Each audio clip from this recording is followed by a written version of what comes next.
3. 아담과 이브의 언어. 하나님이 저에게 주신 여자가 그 나무의 열매를 주어서 먹었습니다. 창세기 3장 11절.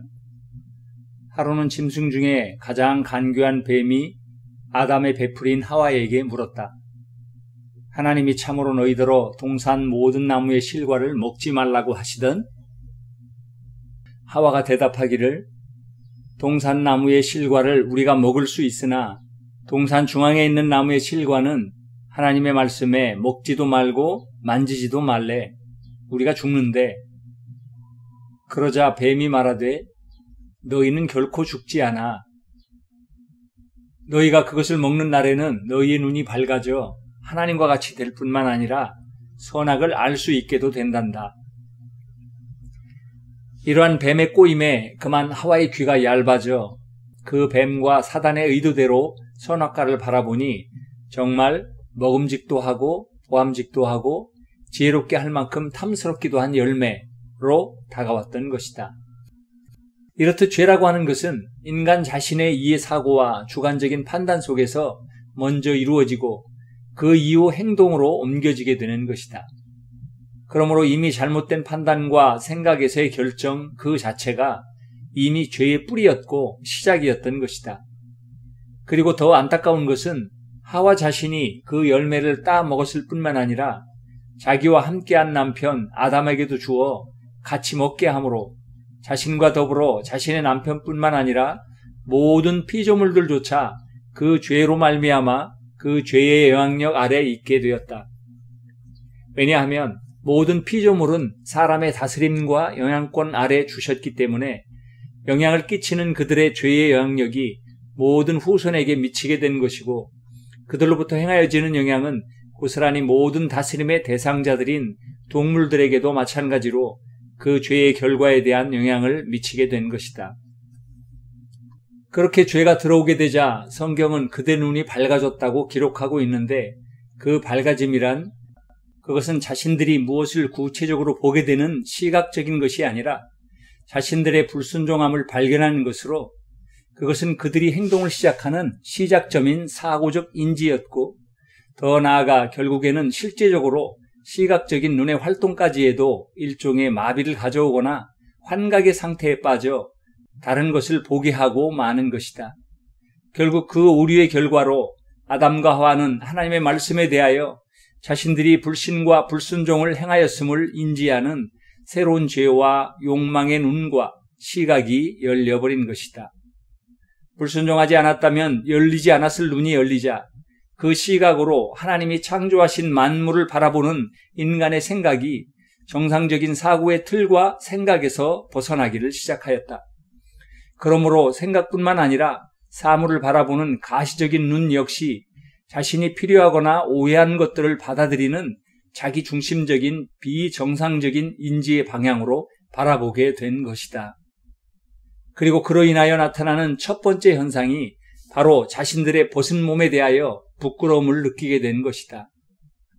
하나님께서는 창조 때에 원래부터 그들을 벗은 몸으로 보내셨고 그렇게 생활을 하는 데 있어서 기후적으로나 생활 환경적으로도 아무런 제약점이나 문제가 없었으며 그렇기에 그들은 발가벗은 것에 대하여 아무런 의식이 없었던 터였다. 그런데 그들 스스로가 자신들이 발가벗었다는 것을 인지하게 된 것이다. 그리고 이제 부끄러움을 느꼈다는 그 발가벗음은 이전에 그들에게조차도 문제가 되지 않았던 문제가 죄가 들어온 이후에 그들에게 문제가 되고 있는 것이다. 그렇게 된 이유는 이미 모든 것을 자기라고 하는 주체를 중심으로 다른 것을 바라보는 구조의 사고로 바뀌어 버렸기에 그들은 자신들의 특정한 모습을 흉하다고 규정하게 되었고 그 흉함을 그 누군가에게라도 드러내놓기가 싫었는데 이것은 마치 죄 가운데 거하는 사람들이 자신의 죄를 나타내기 싫어하는 특징과도 같은 것이다.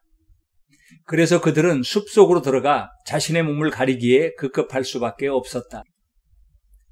그러나 그 가림은 외형적이고 잠시적인 것뿐이었지만 죄악의 사고에서는 그것이 부질없는 행동임을 깨닫지 못하게 되었는데 그 사고가 바로 자아중심의 이기적인 사고와 생각인 것이다. 이것은 자신의 잘못된 죄악을 하나님 앞에 고백해야 하는 내면의 문제임에도 불구하고 그들은 벗은 몸이 부끄러워 나뭇잎으로 치마를 엮어서 자신들을 그 속으로 감추고 가두어 버린 것이다. 그들이 그렇게 숲속에 들어가 자신들을 가리기에 정신이 없었을 때 그들은 결국 하나님의 음성을 듣게 된다. 아담아, 내가 어디 있느냐? 이러한 하나님의 음성을 듣는 순간 아담과 하와는 죄의 결과로 말미암아 이미 정상적으로 판단할 수 있는 상태가 아니었다. 그래서 그들은 그들의 몸과 더불어 죄를 감추기에만 급급할 수밖에 없었다. 내가 동산에서 하나님의 소리를 듣고 내가 벗었으므로 두려워하여 숨었어요.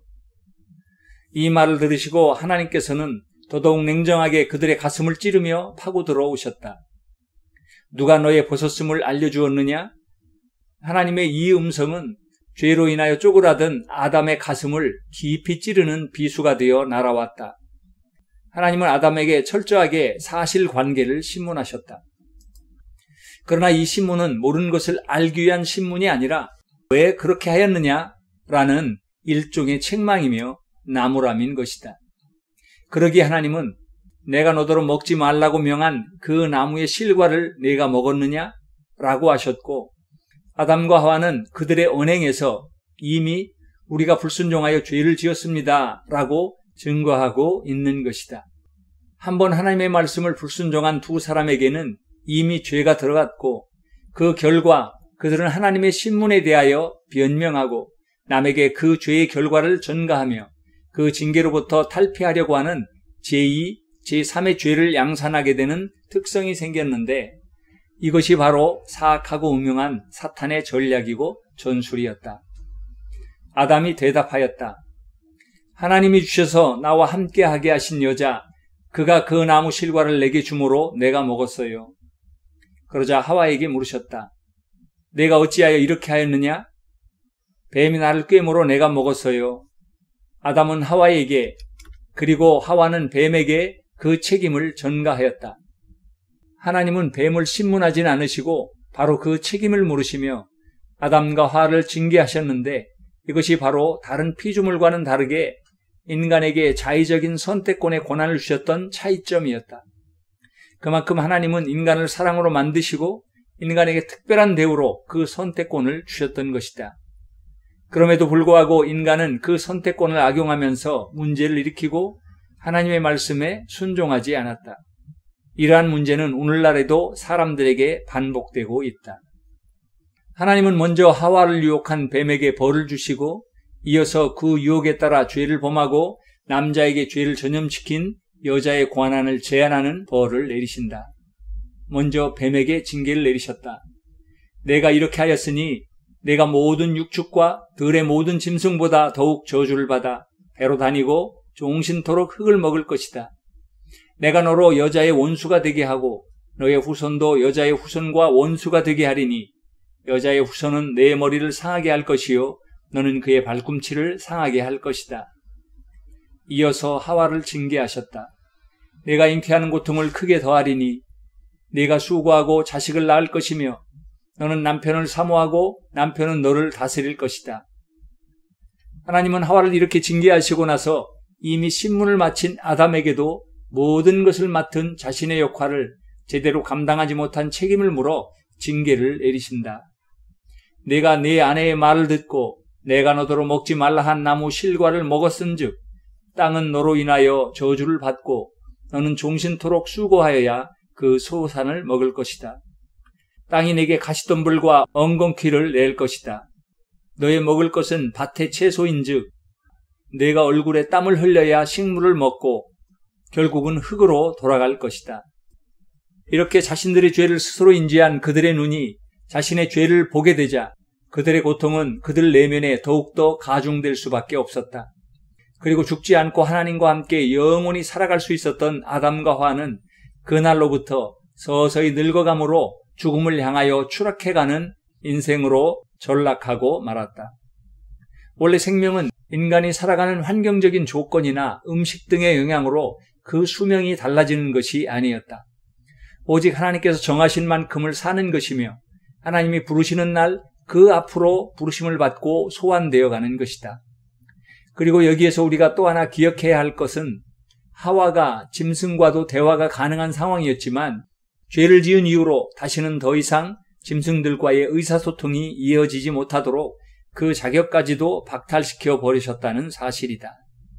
이것은 모든 짐승을 정복하고 다스리도록 맡겨주셨음에 대하여 제대로 감당하지 못하고 오히려 그 짐승에게 이용당하였던 인간의 불성실하고 무능함에 대하여 주시는 경고와 징계이기도 하셨다. 그래서인지 그 이후 인간들은 오늘날까지 이 땅에 존재하는 동물들을 한 종류 한 종류씩 멸망시켜가고 있다. 하지만 죄의 결과에 당황한 그들은 더 나아가 서로 상대방에게 혹은 제3자에게 그 책임을 전가하기 시작하였다. 그리고 그 도구가 언어가 되면서 인간들은 언어의 폐해를 점점 더 그렇게 양산해 갔다. 그들은 죄의 결과로 말미암아 인류 역사상 가장 아름다웠고 큰 행복의 터전이며 보금자리였던 에덴 동산에서 쫓겨나 방황하는 신세가 되었고, 이는 인류 전체에게 미치는 불행의 씨앗이 되어 그 인간들은 그 죄의 결과로 인하여 오게 된 이 세상의 불안정함을 해결해 보려고 하였으나 그것이 과열되어 오히려 분쟁과 전쟁 등으로 서로 죽고 죽이는 더 큰 불안과 불행을 만들어 왔다. 이렇듯 아담과 하와가 에덴 동산에서 쫓겨난 것을 당장의 피부로 체험하며 문 밖에 쫓겨나 슬피 울었다. 마치 어떤 억울함에 이를 가하는 사람들처럼 그들은 그렇게 그 폐해를 곱씹을 수밖에 없었고 또 그 열매로 인하여 더 큰 불행과 고통을 겪을 수밖에 없었다. 하나님과 직접적인 의사소통의 도구였던 언어가 인간 창조의 목적을 이루어드리는 도구가 아니라 불순종으로 인한 심판의 도구가 되었음을 보면 참으로 안타까운 일이 아닐 수 없다. 그리고 이러한 모습은 오늘 현재의 삶을 살아가는 우리들 속에서 여전히 반복하며 살아가고 있음을 부인할 수가 없게 된다. 그 결과 우리는 이웃들과의 관계에서 서로 소외되고 단절되는 아픔을 뼈마디 속 깊이 느끼며 살고 있고, 오히려 그것을 더욱 편하고 수준 높은 생활인 양 하면서 스스로 고립되어가는 생활을 하게 되는 것이다. 더욱이 현대로 오면 올수록 성난각처럼 쌓아놓은 높은 빌딩 속에서 갇혀 사는 현대인들에게는 그러한 현상들이 더더욱 심화되어 가고 있다. 이러한 죄의 결과는 하나님이 창조하신 자연에도 그 균형을 잃게 하므로 이 사건은 결국 그들의 후손들이 영원히 멸망하게 되는 도구를 만들어 놓고야 만 것이다. 그리고 그것이 바로 오늘 우리 자신들이 살아가는 모습이며 현주소라는 사실을 생각하니 목이 메어오지 않을 수가 없다.